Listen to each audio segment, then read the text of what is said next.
What's up, guys? Welcome to episode two of Mo Sports TV with our partnership with Millions. I got here my guy, Ty Lawson, bro. Looking good, man. You been in the gym, bro. How you feeling? Yeah, literally just got out the gym, my boy. I'm feeling good though. Got a couple things coming up, TBT, and there's 1v1 versus Nesco. So I mean, gotta stay in shape. But I've been in shape. They ain't know. For the young viewers out there that may not know who Ty Lawson is, or do know who Ty Lawson is, I'm going to list all your accolades, your awards. You went to UNC, NCAA champion in 2009, Bob Cousy Award, first team All ACC, ACC tournament champion. You led the NCAA tournament in assists in the 2009 Final Four. You were drafted 18 overall in the NBA draft in 2009, made the rookie second team. You averaged 17 points, 8 assists in the 2013-14 season, and top 10 in assists in the NBA in multiple seasons, bro. How do you feel when you hear stuff like Man, it's a blur. It goes by fast, man. But I feel good though at that? the same time. Like I actually did a little something while I was in the league, man. The top league in the world. So nah, I just you know, I love it. I mean, I've done a lot in college too, so I'm excited. I feel accomplished a little bit. Congratulations, man. Not a lot of people can say they play basketball and accomplish all those things and go to the league too and play at North Carolina and win the NCAA championship, man. That's big, bro. We're gonna start with your early journey. What inspired you to start playing basketball and who were your early influences? Probably early influences, probably my pops. He's the one that put the ball in my hands, and he was working out with me when I was younger, getting up early, going to the gym at a young age, like 6 and 7 years old.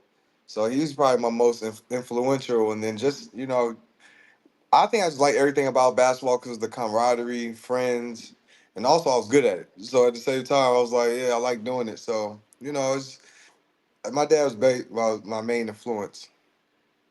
Man, that's great to hear, man. We talk about your early journey. We're gonna shift to the UNC legacy. What did it mean for you to play for North Carolina, and what was your memorable moment from that 2009 national championship run? Uh, It means a lot to play for Carolina because at the same time, that's really what all I knew. Because Michael Jordan, all you hear is Michael Jordan back then. You hear about the shorts, see him at Yeah. Carolina, you see the highlights, and you see the tradition. And then it was good when I was coming up through high school and middle school. So it was just that I had my eyes on them for a long time to wear that Carolina blue, walk in the Dean Dome and just, feel the crowd, just feel the aura. So I mean, it's huge. It runs deep, man. That Carolina blue.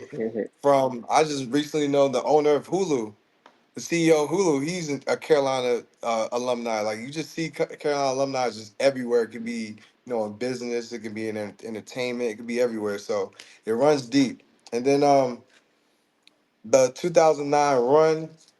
It was memorable because I mean at first I wasn't even supposed to be a part of it because I remember injured my toe right before the tournament, like maybe a couple weeks before the tournament, so I didn't know if I was gonna play or not. So I did a lot of rehab and I was able to come back in the second game of the tournament. And we worked so hard and we started cooking people. We win every game by a dub. So we was getting in there. We went into Detroit. I was Ford Fieldhouse against Michigan State. Got them up out of there. So I don't know. It was a big run. I mean, we all worked so hard for that moment. Tyler, Wayne Ellington, Deion Thompson, everybody, Danny Green. We worked so hard for that moment. We just, we felt relieved and just felt, we worked so hard for this. Like the hard work paid off. Well, it definitely does pay off. I was watching a podcast the other day, and Danny Green was talking about that team. And, Danny Green had a great NBA career, three championship rings. You got Tyler, too. How did it feel to be in those locker room with those guys? I mean, at that time, you really didn't know because you know what I'm saying. Like we're all just Yeah, kids. yeah, yeah, So yeah. we all just having fun doing teenage stuff. You feel me? We hooping and we chilling, talking this and everything like that. But looking back at it, it was a special crowd. Even from the players that you didn't mention, like the Bobby Frasers, the Quentin Thomases that, probably didn't play that much, the Will Graves that was there, like just everybody. It was just a special moment in life that I tell like all kids coming up. College is probably the best time of your life. All you gotta do is go to school, chill, and hoop. You feel me? So that's one of the most Yeah. special times in your life, and always cherish that because those memories are forever. No, definitely. Always cherish those memories. Shifting from Carolina, we talk about the coach.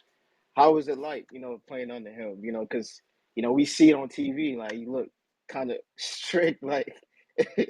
So, how did it feel under that coaching staff at Carolina? What's the system in place? How the whole process was like. I mean, the system was a place basically for me. It wasn't for me, Yeah, but I mean, it's get the ball up the court as fast as you can, find the open man, yeah, and get to the bucket. So, I mean, that was the perfect situation. Going into it, I didn't start my probably my first year for a little bit. I was a young guy, so but eventually I ended up starting and just flourished in that role. And Coach Roy Williams, he's just from the South, man. He's the country. You know what I'm saying? Everything. He's gonna curse. Man, that's hogwash. I'm like, whoa, what's hogwash? You know what I'm saying? Like, that's hogwash. I guess that was something like, yo, you're not playing well or something like that. But he was from the South. It was just he introduced me to a lot of different things. So Coach Williams, he's always on my back on a good way. It wasn't a bad way. Always trying to push me in different ways because he's seen the potential I had. So I mean, I blessed him. I'm blessed to have a coach like that, and also just teach me the ways of life and just try to push me in the right direction. That's great, man. Shout out Coach Roy Williams, man. Our dub. Shifting from the 2009 NCAA run, we're going to talk about the NBA draft experience. I know you were drafted in '09, and that's the year I started falling in love with basketball because of Kobe. So, what was draft night for you like in 2009? How did you feel during those moments, when you got your name called, dealing with the whole draft process and talking to teams? Yeah, it's a little hectic because when you get done with the national, NCAA tournament and games and stuff like that, and you're thrown right into the mix. Oh, you gotta pick Yeah. your age. You gotta start workouts. You gotta try to finish school. It's just everything's just thrown at you all at once. I feel like when I started working out, doing the pre-draft, everything like that. That's where everything slowed down a little bit because all I was doing like 2 or 3 a days. So I was literally waking up like 7, go to the gym, come back, we sleep, take a nap, eat real quick, go lift weights. You know what I'm saying? We in there for like another hour and a half, and we'll go back, get something to eat, back at the gym, just straight shots. And that's for like a month straight, month and a half, all the way into the draft. So that was like more of the relaxing, even though we was working hard, but it was relaxing. But then when it gets to like, talking to teams, now you gotta answer all these questions. They're doing background research. Like it's just everything's in your face. And it's not just you talking to one person. You got like five different dudes, they all staring at you. So it was nerve wracking at first, but I mean, after you do it a couple times, you get used to it. But then you're flying into this city. You got to work out in the morning. All right, to have your little talk. Fly out to the next city. I only did like two. I just did like 4 of them. But other people, I know people that did like 19 of them. You know what I'm saying? So Yeah. that I know for other Sheesh. people that was, yeah, that's what I'm saying. You playing against the best of the best every time you go to that city. You playing against 5, 6 different people that just fight for that same job. So it's definitely a nerve wracking experience, but when you get your name called, yeah, and your family all cheering around you, and everybody, all your loved ones is there. That's one of the most, unifying feelings together because they know the work you put into it. They know what you've been doing for the last like 17, 16 years. So I mean, just to actually get to the top of the mountain in that point in your life, I mean, it feels amazing. Yeah, it does feel amazing. A lot of people don't talk about that draft class enough. That 2009 draft class was pretty nice, bro. And I know a lot of players are gonna watch this. Learn about your process and how everything worked out for you. Do you have any advice to any up and coming college players that are going to go through this process that may not know anything about it? Because we see it all the time. NIL is in place now. Guys think the whole process is because they're making a lot of money. So, any advice would you like to give the players that may be watching this that want to go to the NBA? I would just say, man, stay level headed, first of all. Second of all, man, you got to find somebody that you really trust because this game is getting dangerous out here with all this money floating around, especially NIL. You know what I'm saying? Like NIL, like there's a lot of sharks in the water, all right? Just I'm letting y'all know that now. So find somebody that you really, really trust and you can put all your trust into them because you don't want to be that person that's going to this person, that person, that person, that person. You have your little team all distorted. So just find your people that you really, really trust and stick with them. Don't jump all over the place because everybody, especially in this economy, they try to make a quick buck. And you 16, 17, well, 17, 18 years old, whatever it is, you're coming to more money than a lot of them, a lot of them ain't seen before. You know what I'm saying? So they looking at you like a Yeah. quick lick. All right, so yeah, just make sure you're on top of your stuff. Get ChatGPT and ask it any questions you need, because they're gonna give you the truth, right? I would do that.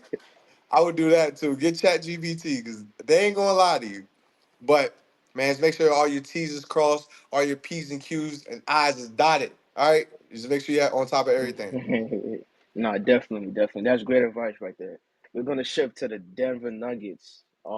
You had a great run in Denver, and how was your rookie season like? And what clicked for you guys during those years? And how did you grow as a point guard? 2009 year it was chill. I didn't know I was getting thrown into the fire like that. You feel me? Like, I Yeah. thought AC Anthony Carter was in front of me, so I didn't think I was gonna play too many minutes. But when I came in first to training camp, I was in there cooking. I ain't gonna lie. So I was in there. I thought I was a little nervous at first. Especially like my favorite player in the NBA at the time was Carmelo Anthony, and I'm stuck right next to him now. Like I'm in the gym with him. So I had a little, you know, I was starstruck a little bit, but at the same time, I was trying to find my way. Talk to Chauncey Billups a lot.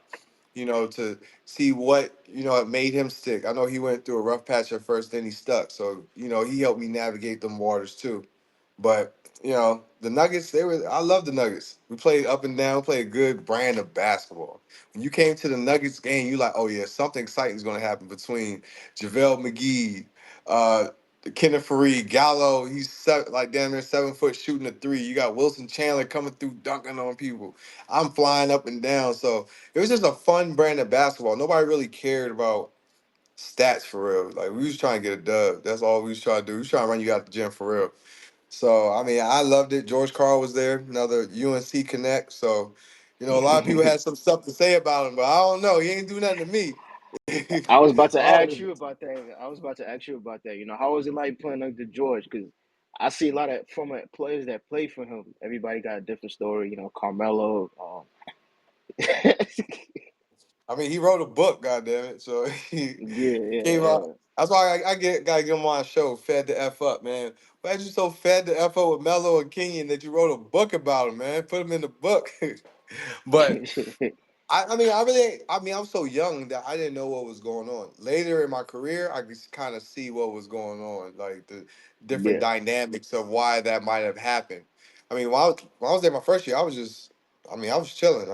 Coach Carl didn't really say too much. He might say something slick under his mouth, but it's to get you motivated to go. Like he might say, "Oh yeah, we got Kobe tonight. You can't guard him. He's gonna cook you." Like he might say something like that, but maybe they were taking that as if he was going right at him, but I knew that just from being around him a little bit in the Carolina culture, that's like to get you started. Like MJ does that all the time. He comes in just talking shit and to get you riled up. Some people take it one way, some people don't. So I yeah. don't know. I gotta get the answers to that too. I don't know what George Carl. I'm gonna get him on my show too. I'm gonna get him on my show. Yo, what had you so fed the f up? Both of y'all. Let's get this popping. So we're gonna figure that out. No, I can't wait for that show. I can't wait, bro. Looking back, I was watching it when I was a kid. Being 12, 13 years old, being a crazy NBA fan. A lot of people don't know that you were one of my favorite point guards growing up. And looking back on that era, everybody was calling you the fastest guys in the NBA. Like, who gave you the toughest challenge in the NBA on the court? Toughest challenge on the court, I would Yeah, say probably Russell Westbrook. Cause everybody probably expect me to say Steph, but Steph really comes off pick and rolls, so I'm not really guarding him. Like I get picked off, and then now yeah, it's on the big. So, but Russ, he's playing with you one on one. He comes straight at you, and he reckless with his body, man. He look like he don't care if he break anything. So that's how fast he was coming at me, and I'm like, you know what I mean, I'm smaller, so I used to be like, yo, Anna Flalo, come here real quick. You got Russ. I'm taking Steph Rosen, right? Because I wasn't dealing with that all night, man. So you're bigger, you the same size as him, so he used to chase him around a lot. But Russell Westbrook's probably the main one that gave me, a little bit problems because he also would try to post up. He would like clear out, hey, clear out, and try to post me up. So he's probably the one that gave me the most trouble. But I did also go back at him on the other end. I gave him a cool 22 something, 25 points too. So it wasn't like he was just cooking. I'm cooking back. How did you get ready for those type of games? Going against Russ, Derrick Rose. There was a lot of point guards in that era that were very fast, bro. Athletic, So like being you, how did you stay ready for all those coming at those point guards every night? Man, just John Wall. John Wall's one of the fastest ones too. So, but Yeah, John Wall too. Yeah, just stay ready. I just, you gotta get your sleep the night before, man. You got John Wall, Russ coming in the building. Get your rest, and then also I watched a lot of films, so I knew exactly what they like to do.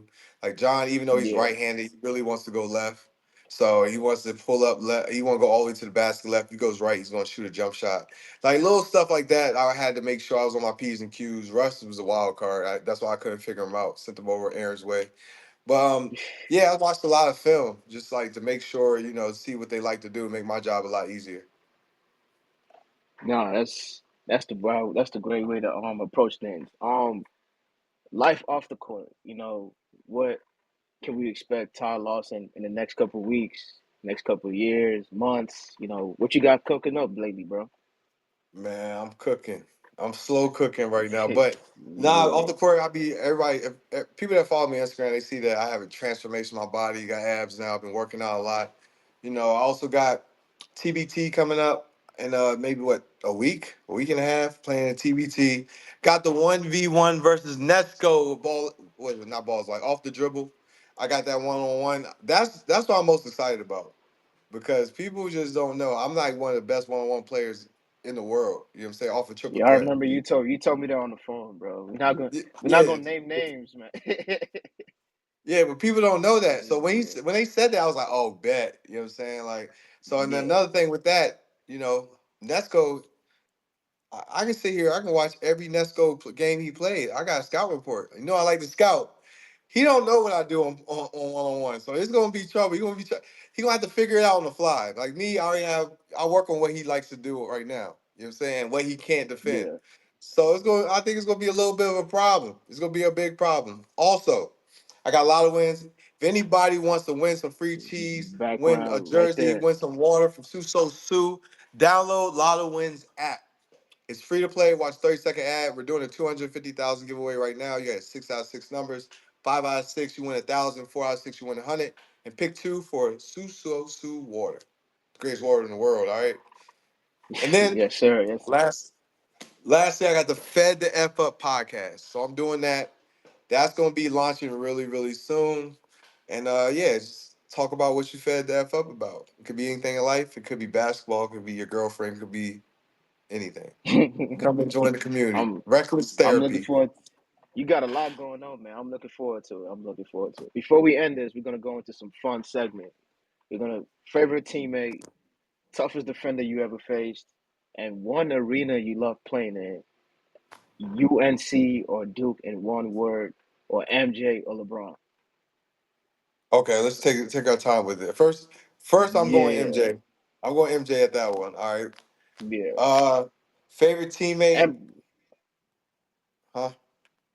MJ over LeBron. Yeah, I'm going MJ, man. LeBron had longevity, but I mean it's the jump man, dog. It's the jump man. You can't go against the jump man, dog. I love LeBron though. It's like a close one too. I love both players. Like I idolize both of them, but MJ just he got that aura. He walk in, it's like it's different. Man, stuff start moving, lanes start opening, seats start parting. Like, oh, what's going on? You feel me? Like that's different. I've been wearing J's since I was 3 years old, man. Like, I listen, I'm going MJ. And what was the next question? My favorite teammate, I would say JaVale McGee or Aaron Aflalo. I got two. Those are my guys, man. Like JaVale McGee. JaVale McGee. He is a smart dude. Everybody think like, you know what I mean?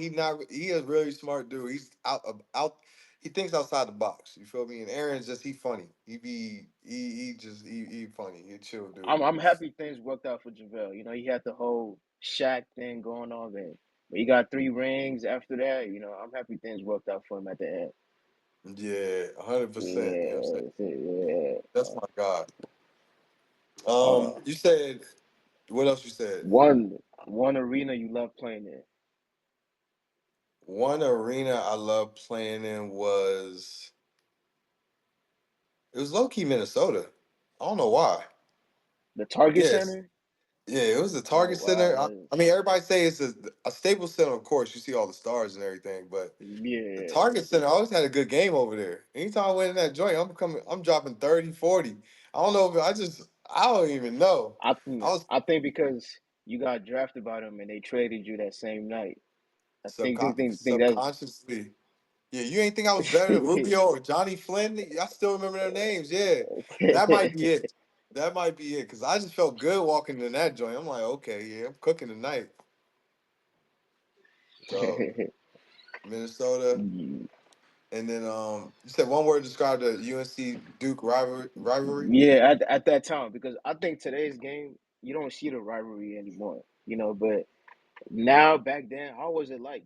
Playing in that atmosphere when like Duke is coming in, like we got to kick the. I don't want to say a curse word, but Man, it's like you do it by any means necessary. You get that dub. I don't care what it is. You know what I'm saying? Like that's how you came. It's like a warlike mentality. You feel me? Like it's yeah, them versus us, and it's like lead. It's not because you have the media pumping it up. You have everybody around you pumping it up for not just a day, not for two, for a whole week.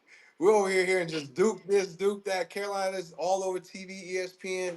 Da, da, da. So when you get in that mindset, you like, yeah, I'm ready. Like, yo, get your shit together. Your ankle broke, nah, fix it. Get your finger broke. We don't care. You getting on this court, man. We fighting this because you can just talk trash for the rest of the year. You know, Gerald Henderson, all them, they heard it from us every time we beat them. Oh yeah, we cooked y'all. I never lost to Duke ever in my life. They hear that until I'm in my grave. You feel me? Like so. Yeah. Yeah, you feel me? Like that stuff you can take with you. I mean, it's just a rivalry that, like you said, people. I don't think people stay in college long enough now to actually like get emotionally invested into it too. Now, like you said, you're invested because you're Carolina, but players are there for 2 years, 3 years, 4 years. So they're like, oh yeah, like it's an emotional investment for people back then. Now it's just like, yeah, Carolina Duke, but you really haven't really seen it. You ain't seen the same player 3 years in a row that's been cooking you, cooking you. And then you got to come in like, you got to just win this time. Now it's like, like Cooper Flag. Oh, yeah, we won both. We out. You know what I'm saying? It's a new crop coming in. So that's why I think it's the same type of rivalry. no, I love that. I love that. I'm a Duke fan, so hearing from your side, from Ah, the Carolina.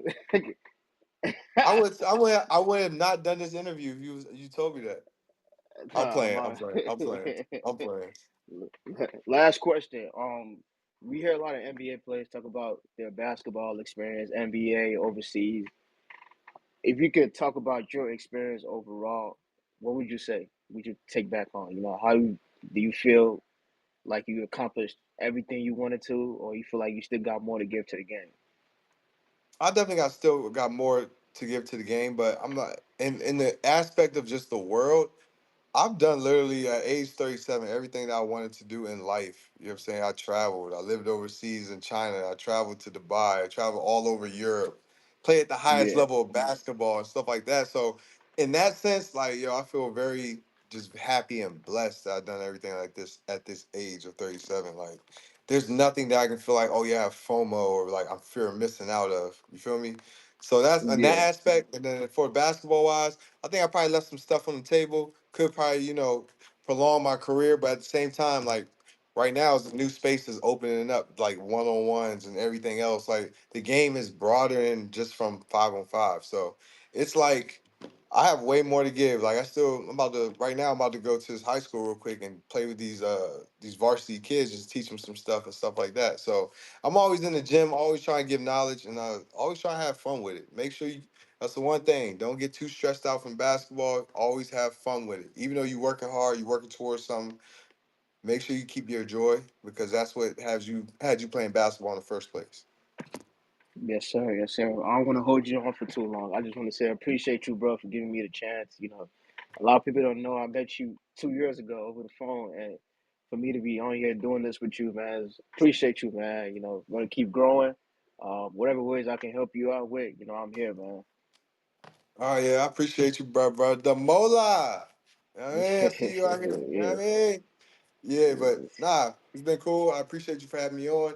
And then put me onto the yeah. Millions app because I'm loving the situation right now. So yeah, I appreciate Yes, you. You've sir. been holding it down. Yes, sir. Let's do it. Let's do it. Have a great day, bro. All right, Brody. All right. Later.